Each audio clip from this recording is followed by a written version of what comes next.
Welcome to The Line. My name is Joshua Millat, Chairman of Blackline. In this episode, it's going to be slightly different. Usually I'm sitting down having a conversation with someone else talking about who they are, where they come from, or what they do. But in this episode, we decided that we want to talk a little bit about some of the questions that were asked, which are, well, what is Blackline? What do you guys do? What are you about? And so in talking through some of those questions with you, hopefully we can give some answers to people and maybe explain with a little bit more clarity. And then I want to talk with you about what we want to encourage others to do in the trades to help us lift the view of the skilled trades. And then also closing out with some of the things that we're looking to experiment and do in 2026 as we approach the end of the year. So thank you for joining me. Let's step up to the line together and have a real and honest conversation as I sit down and talk with you, the listener. So a lot of people ask us, well, what do you guys do at Blackline? We do a lot of different things, but just to share a little bit of our origin, we started out as a mechanical, electrical, and plumbing design company. We thought it made sense because we believe that black lines bring clarity and intention to an otherwise chaotic job site and progress, that sort of thing. And so we always, from our origins, have really cared a lot about defining things and bringing clarity to situations. And so through that, while we still do that, that's not the mainstay of our business here at Blackline. The mainstay of what we do is we help contractors and business owners and teams of people in the trades world try to communicate their story, try to build their brand. And sometimes we even help with identifying culture things and not only communicating that culture, but also helping to build that culture.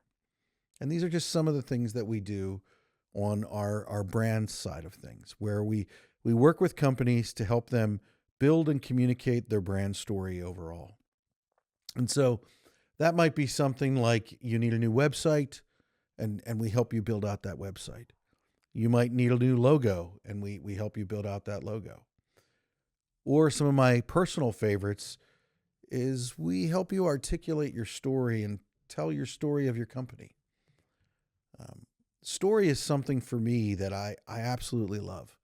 Ever since I was a young boy, I enjoyed storytelling, but not in the way that you might think. When I was a young man, there was a farmer who lived next door, and I loved to go walk with him and follow him throughout the day. My mom used to wonder where I was, and then she would find out that I was with Amos, the farmer. And I would spend hours and hours with Amos just listening to him talk about what he did and how he did it. And I found it absolutely fascinating. And so I believe story through honest conversation is a great way to communicate. We do that through, whether it's the podcast, we help companies by telling their story through video and content creation, because currently right now, if you're not communicating your business online, then how are people going to find you? You know, this past year I did a podcast with Marcus Sheridan, and he was talking with me about AI and how AI is changing the game, kind of like when Google was a new search engine, and I don't know if some of you remember Yahoo. And Yahoo it was the thing. You know, my mom, who is in her late 70s, still has a Yahoo email. No judgment for those of you who might have that. But who listening actually searches things through Yahoo anymore? I would think most of you probably search things through Google. The reality is that's changing. When I had this conversation with Marcus Sheridan, he was comparing the Google Yahoo scenario to the AI ChatGPT Google scenario. And if he was saying if Google doesn't figure it out, they're going to get left in the dust like Yahoo. And I didn't really understand what he was talking about until I started to experiment with it. And let me be really clear. I don't like AI. I don't like technology. But if we don't utilize it and look into it, if we don't grow, we'll get left in the dust. And one thing I do love is business and building business. And so that forces me to learn things that I wouldn't normally learn. And so as I began to experiment with that after having a conversation with Marcus, I began to see what he was talking about. And now what I would say is when you realize the fact that more and more users every day are using AI to search things, well, where does AI search things? It looks on the internet. It looks on social media. It searches those things. So if you're not constantly building content that is promoting your brand, your business, and telling your story, when people search you through that, it's not going to be able to find you. And it's a very different algorithm and a very different, I say algorithm like I know what the heck that means. I really don't.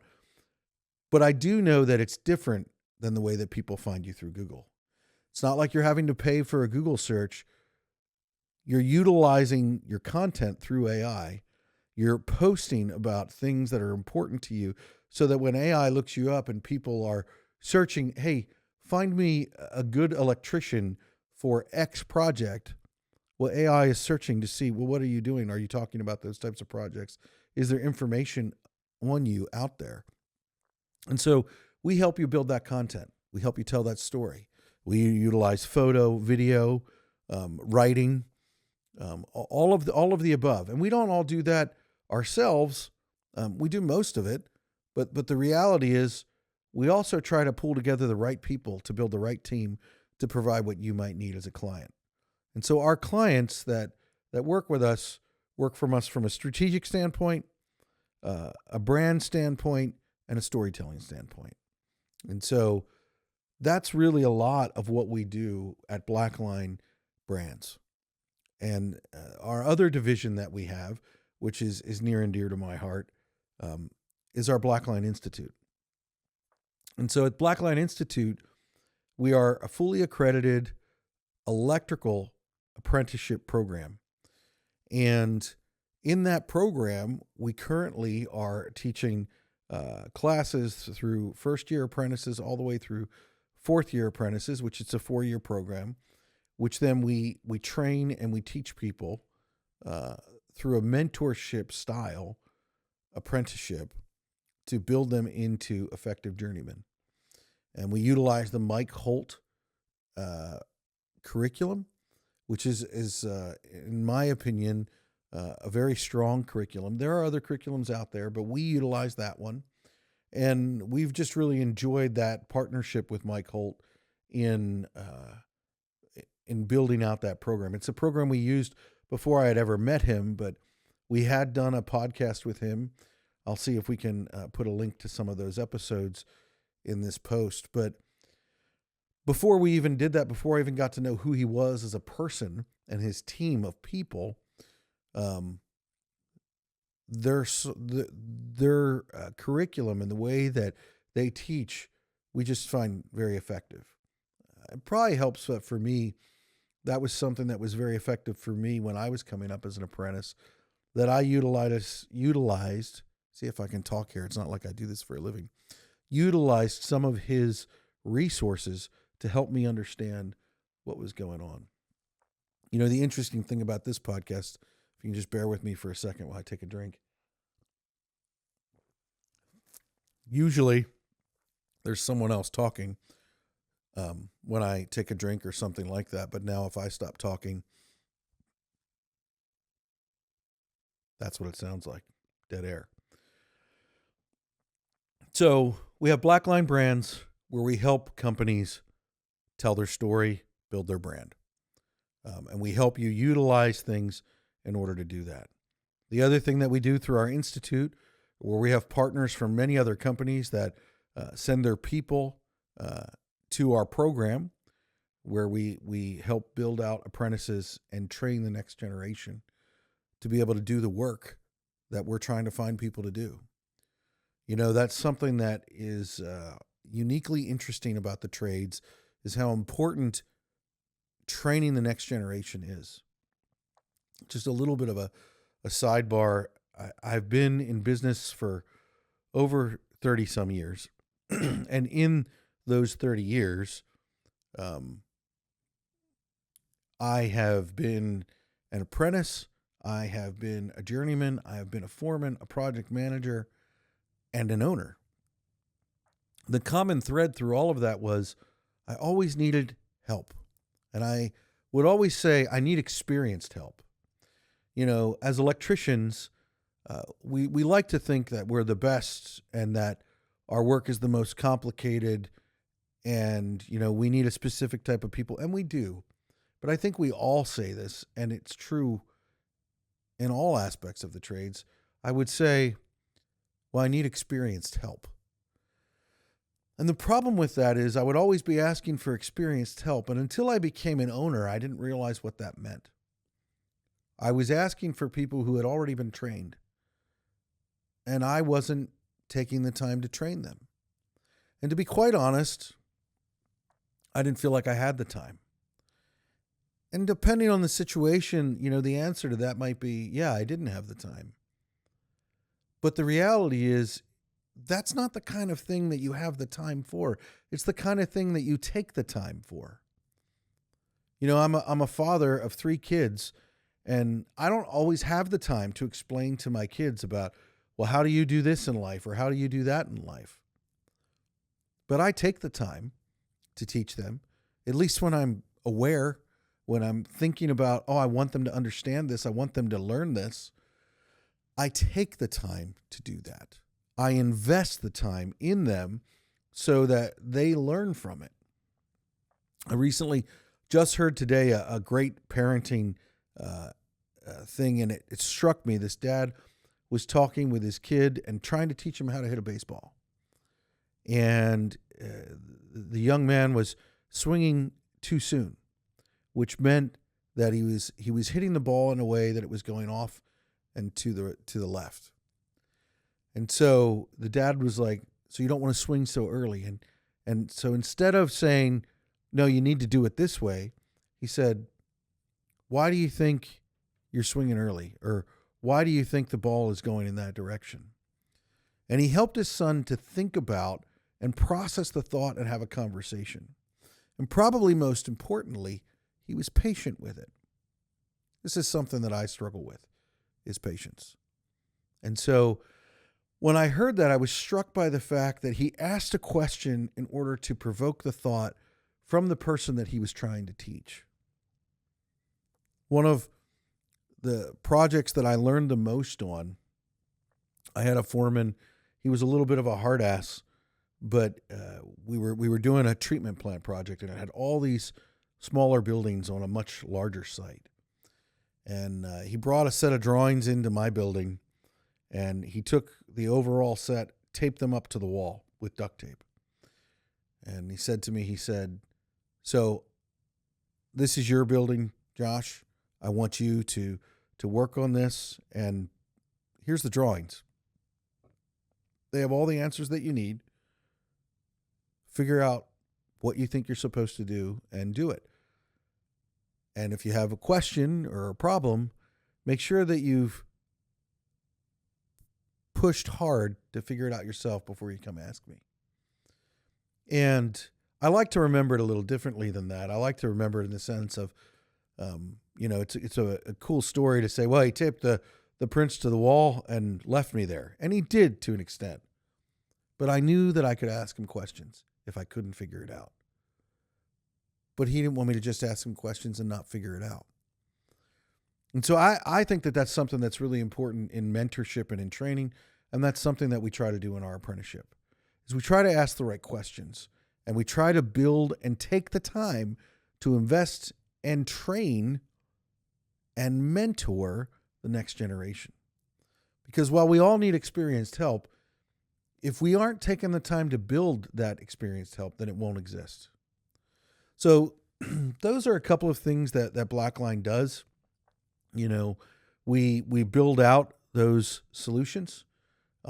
We have two campuses for our apprenticeship right now. We do in-person training, and so we have one at our headquarters in Manheim, Pennsylvania, and then we have another one in northern Pennsylvania where we also have training classes. So to ask your questions, what we do, we are an agency that helps build content for you, build out your story, strategize, and help you communicate and basically story brand who you are as a company. And then depending on what trade you're looking for, we help you build out a training program and train your people in that apprenticeship. And so those are the two things that we really do. We do still do MEP design work, but it's kind of separate from what our main focus is. So hopefully that answers some of those questions. The reason that we exist at Blackline is, years ago we discovered overall that there was a problem, not just with finding trained and experienced people, but in building out companies that believe that culture is important, believe that investing in their people is important. And so we wanted to work with companies to help tell those stories that are doing it the way that we think it should be done. And so we exist to really lift the view of the men and women who do the work. Our vision is to show people, hey, this is what these people are doing for you to be able to live your life. Where I am currently right now, there's a big snowstorm coming in.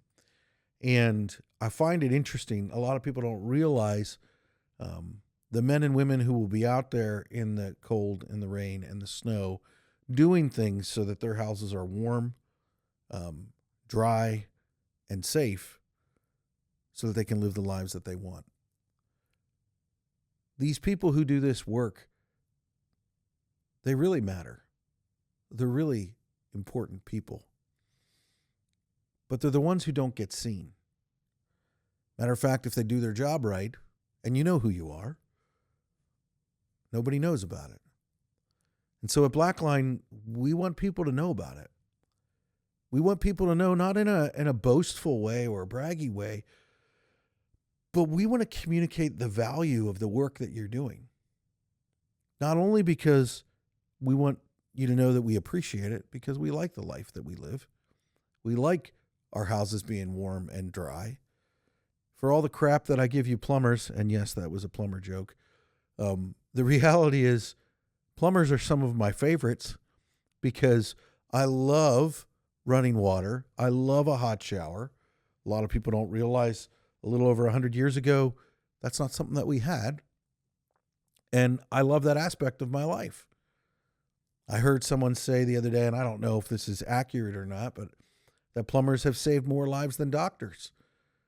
The reality is they've saved quite a few lives because clean drinking water is something that is unique to first world countries. It's not as common in some other parts of the world. So I believe that these things carry real value, and we want to communicate that as an organization. So that's a big part of the why we do what we do. When we're working with companies about their culture and who they are as a company, the reason for that is we believe very heavily in efficiency and helping companies learn from things that we've learned from other companies that we've worked with. And so we take that into our institute and our training in the classes and the programs that we offer there. And sometimes we do classes and programs where we're hired by a company to come in and put on a class specifically for them.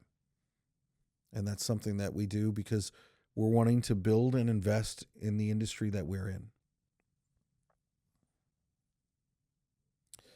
We believe that investing in the next generation is very important for not only our future, but the future of the world that we live in so that we can continue to improve and grow and that the knowledge isn't lost, because it's something that is being lost.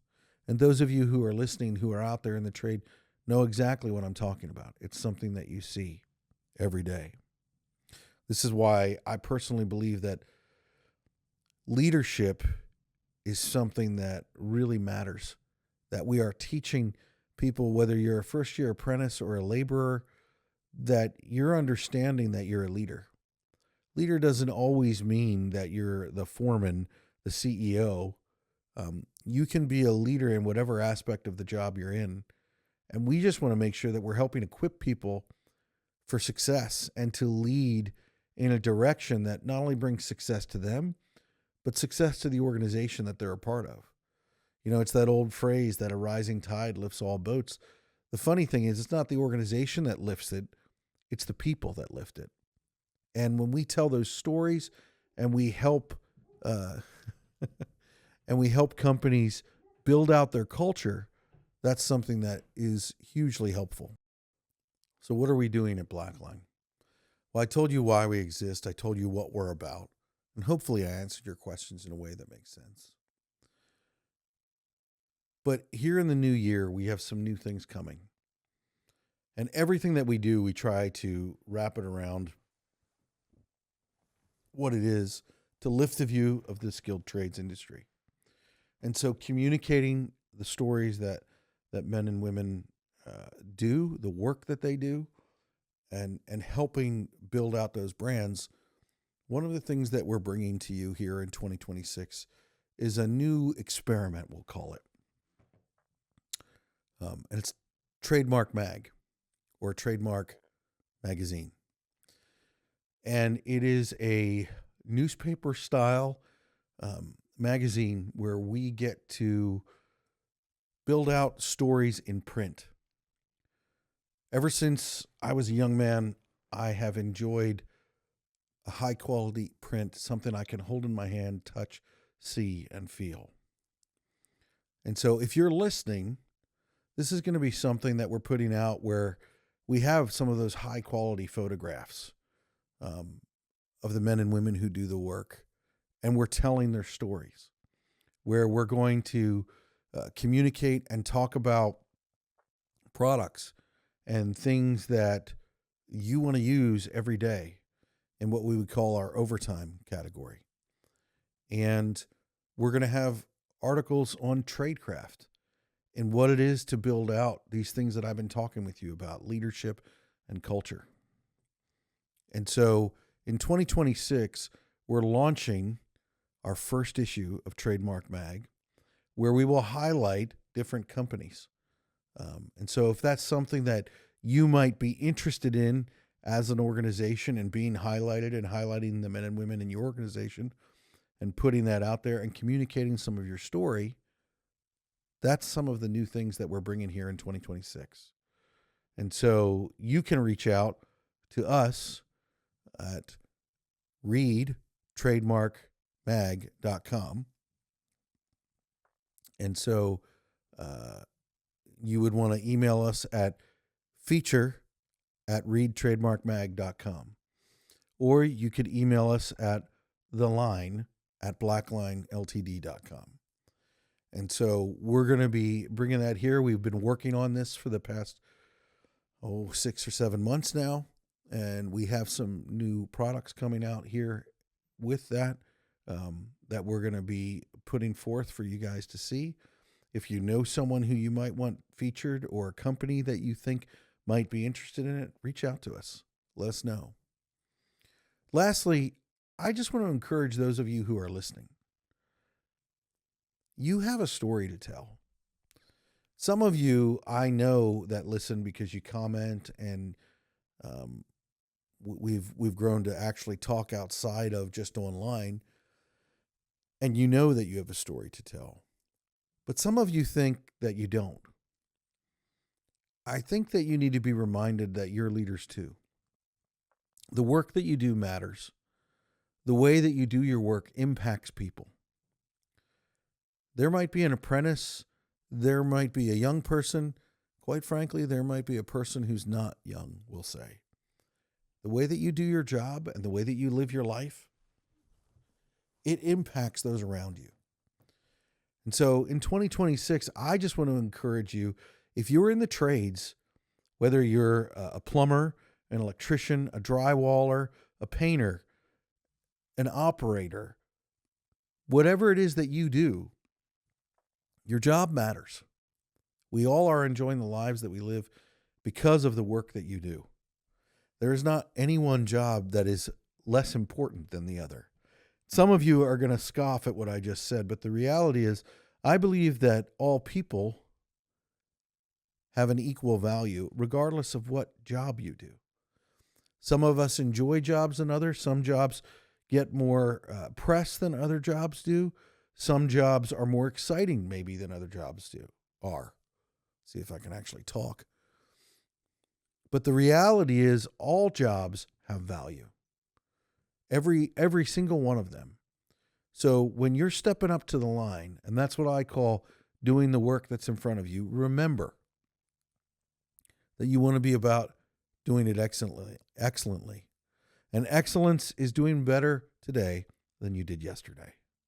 You want to be honest in the way that you communicate. And honesty in our minds here at Blackline doesn't mean that you're transparent and that you say everything to everyone, but you don't hide anything from anyone. And lastly, grit. Grit is the courage to face what it is that you need to face today. And that's really where I want to end with you in talking about that.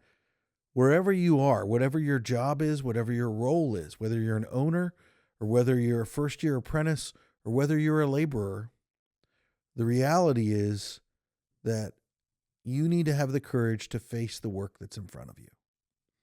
No matter how hard it is today, you can do that through surrounding yourself with people who care about you and who are there to process and soundboard with you.